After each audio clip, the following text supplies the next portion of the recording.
dropped the series finale to the Phillies 9-4.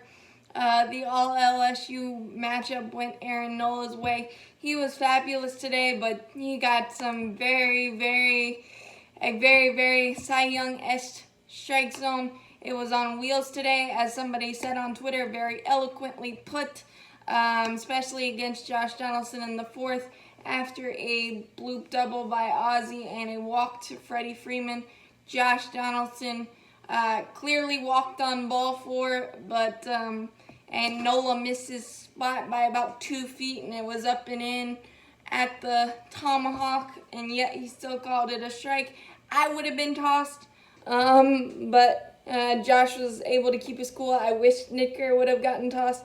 We were down 2-0 at that point, so it should have been bases loaded, 1 out for McCann. Instead, first and second, 2 outs, and McCann didn't know what was a strike as he was getting the bottom, top, east, west, north, south, every part of the zone. It was as big as the house early. And then Kevin Gausman, I don't know where those 2 new pitches are, but I would love to see you break them out, because the Phillies, as any lineup, if you only have 2 pitches to contend with, you're pretty much going to be sitting nitro zone, and that splitter, if it hangs, you'll be ready for it. And they ambushed a lot, especially in the fifth.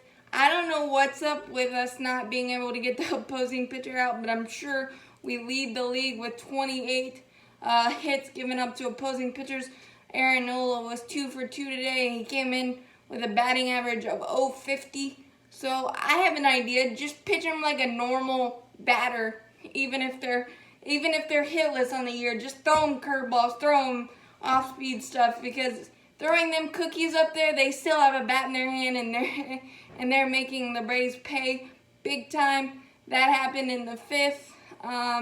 So Aaron Nola led off the fifth with a single, and then within about 7 pitches, the bases were loaded. We were able to strike out Harper on 3 pitches, and then get Hoskins to pop up on a 3-0, 3-1 pitch. And then JT Realmuto got a 3-0, 3-2 fastball, up and in, hit his spot, but I don't know why he went with a fastball. He could have easily thrown that curveball or split just to get him off of it. The zone kind of tightened up for Kevin Gausman in that at-bat, I will say, but you can't leave a cookie to JT Realmuto in this small ballpark and hitter-friendly ballpark. He deposited it for a grand slam. 6-0. Kevin Gausman, break out your cutter curveball. There is no reason for you not to break them out. Why did you even work on him if you weren't going to do that? It just makes no sense to me. I think he might be better in the bullpen. With 2 good pitches, you can get away with that in the bullpen, but not as a starter. And then in the 7th, we tried to make it a game with 3-run homer from Ender Inciarte. That high up and in fastball again, tomahawked it great after a walk and a single by Duvall. And then Johan Camargo broke out of a 0-for-16 Schneid with a homer, so 6-4, feeling good. And then we had first and second, two outs with Freddie Freeman at the plate. Ronald Acuna had a scary collision on a stolen base at second base. Kind of a whiplash on his neck. What exited for precautionary reasons. I hope it was just a stiff neck, but it looked really scary. I don't know what the Braves outfielders did to the Phillies, but I'm glad to get out of there, because it seemed like we had a target on our back.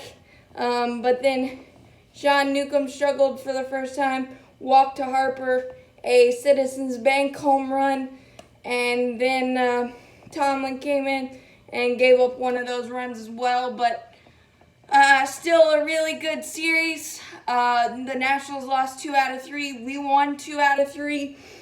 Took 3 days off the calendar. Have a 5.5 game lead going into Washington tomorrow. Hopefully Ronnie will bounce back quickly, and we'll get that series off to a great start. As always, go Braves.